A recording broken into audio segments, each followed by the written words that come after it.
Pagi ini, saya terhenyak saat menerima impresi yang Roh Kudus berikan. Dengan segala macam cara, iblis akan membuat orang-orang di dunia ini mulai memberi makna yang lain pada dosa. Jika kita mengamati berbagai tindakan atau keputusan yang merusak yang dibuat oleh manusia, Alkitab menegaskan bahwa hal tersebut selalu disebabkan karena bekerjanya kuasa dosa dalam hidup manusia. Dosa yang dimaksud bisa dipahami sebagai keterpisahan dengan Tuhan ataupun kehidupan yang tidak akurat yang dijalani oleh manusia yang bersangkutan.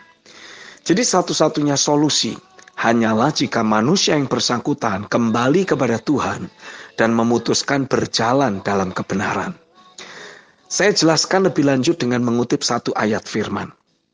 Dalam Galatia 5 ayat yang ke-19 dalam terjemahan sederhana Indonesia dituliskan, sudah sangat jelas kalau kita hidup sesuai dengan keinginan badani kita yang jahat, maka kita akan jatuh dalam perbuatan-perbuatan dosa ini. Percabulan, hubungan seks yang tidak wajar, mengikuti hawa nafsu. Dalam satu ayat di atas ada dituliskan 3 perbuatan dosa. Percabulan, hubungan seks yang tidak wajar, serta mengikuti hawa nafsu. Yang ditegaskan oleh Alkitab bersumber dari dosa dalam hidup manusia. Yang artinya hanya bisa dibereskan jika manusia yang bersangkutan mengambil keputusan untuk bertobat dan kembali kepada Tuhan. Memperbaiki keterhubungan dan kebergantungan yang ia miliki dengan Tuhan dan terus menyelaraskan kehidupan sehari-harinya dengan firman.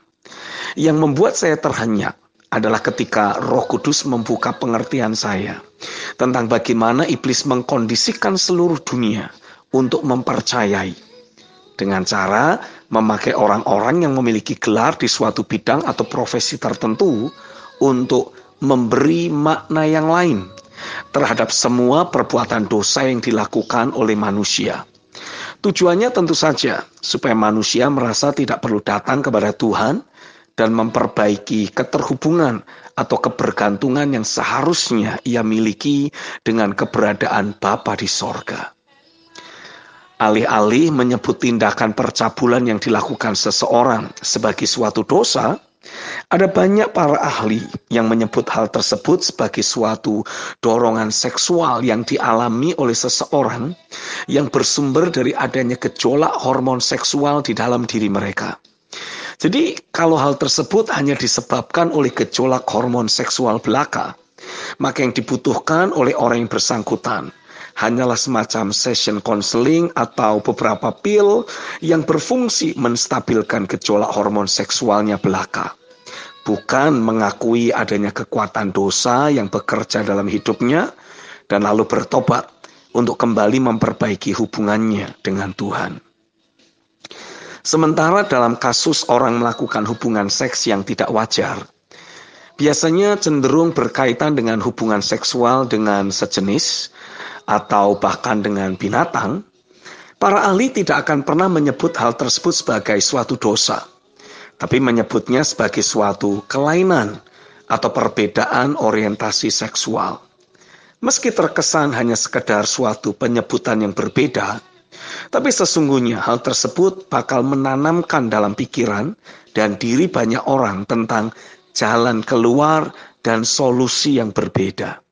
Seharusnya, solusi dari orang-orang yang terikat dalam praktek hubungan seks yang tidak wajar adalah bertobat dari perbuatannya dan kembali kepada Tuhan untuk menerima pengampunan daripadanya dan membangun kembali keterhubungan dengan dirinya.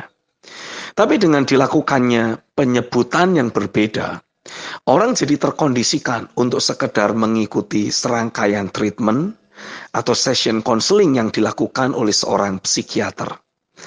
Tanpa seseorang mengakui dosa-dosanya dan kembali kepada Tuhan, memohon pengampunan daripadanya untuk bisa berdamai kembali dengan Tuhan. Dan dari pengampunan serta kasih yang ia alirkan dalam batin kita, akan ada perdamaian dengan keberadaan diri kita sendiri yang akan mulai kita alami. Dari situlah perubahan yang sesungguhnya dialami oleh orang yang bersangkutan. Sebutlah perbuatan dosa sebagai dosa bersumber dari kuasa dosa yang masih terus bekerja dalam hidup kita. Dan satu-satunya solusi untuk menanggulangi kuasa dosa adalah menerima kuasa korban Kristus di kayu salib dan kembali memperbaiki keterhubungan dan kebergantungan kita kepada Bapa. Amin.